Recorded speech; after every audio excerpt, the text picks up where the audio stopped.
Sponsored by Bet365.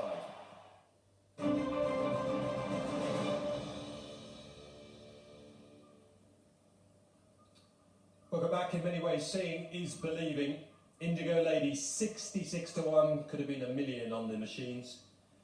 Exchanges Castle Quest at 20 and QE in third at 40 to 1 in a total finish of roughies.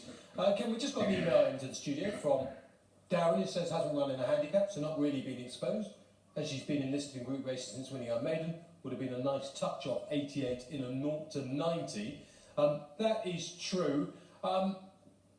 Wins like this are hard to explain though, aren't they? Except, let's just run through the fancied runners. Harrissier, coming off a long layoff. Ursa Major, trip woefully too short. El Salvador, even with the blinkers on, couldn't go the pace.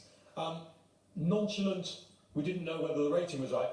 Look, I'm not saying for 1 minute that I thought Indigo Lady would do anything other than finish last in this race, but when you looked at this race, there were some question marks, or lots of question marks about the fancied runners. Oh yeah, it did look a wishy-washy listed race once Parrish Hall came out, but yeah, this result was very surprising.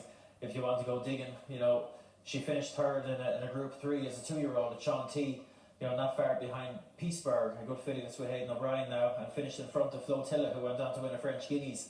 That was a good run, and it seemed like a genuine run, but she hadn't shown anything like that since.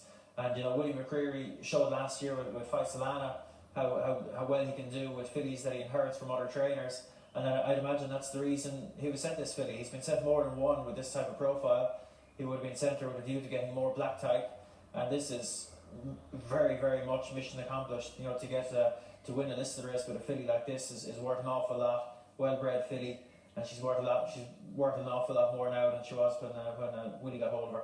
Maybe it's going to be the next Fierce Solana. So Indigo Lady, what about the tactic coming stand side? Do we think this is a golden highway, or do we just... I mean, this wasn't a plan, was it? I don't think. Well, it might or might not have been. The thing is, you're riding a horse that's 400 to 1 on the exchanges. You have to applaud Jamie Heffernan, because I think when you're riding a horse like that, try something. What's the worst that can happen? You finish last, you know, you're 66 to 1. Try something. Then he tried something, then he's gone and won. Whether it was the difference between winning and losing coming to this side, or going off, you know, making the running at the pace he did, I have no idea. But he tried something and it's worked. You know, it's much better to do this than sit in last and try and pick off a few late on. He tried something and it worked. Can we just roll that back and just look at the final 2.5 again? Just one, Kevin.